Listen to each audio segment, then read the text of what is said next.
So the first round of the NHL playoffs has always been described as intense, and the Leafs have a 2-0 lead over the Sens. But Cheryl, a lot of fans are going to say something like, it feels like something's missing. So can you explain the lack of intensity so far in the Battle of Ontario?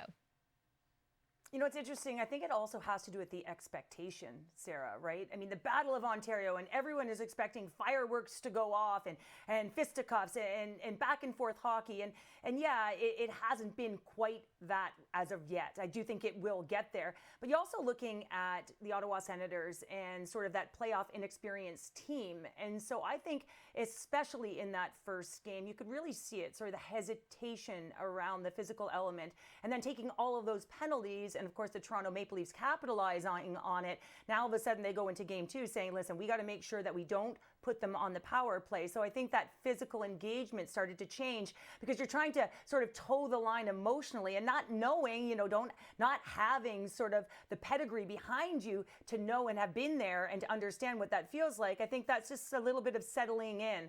But I do think now that they are settled. I think we saw that comeback. Of course, they weren't able to capitalize and win that game in overtime, but I do think they've shown themselves that they can do it. And that means they have to match physically and they have to get heavy on the forecheck. And I think if they can have that style of game, you're going to start to see the uptick go. And also you're heading into Sens Nation as well. And this is a rowdy group of fans that want to see their team do well. So I think down 0-2 that they're going to find a sense of urgency to their game, settle in right from puck drop. And I think you could see sort of some fireworks go off in game number 3.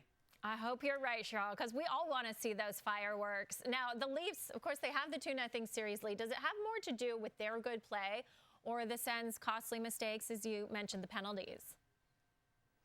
I think it's a combination, really. And I think that the Toronto Maple Leafs, they are a very different team this year. They present a different vibe. I think they're protecting the middle of the ice and boxing out differently than they have before.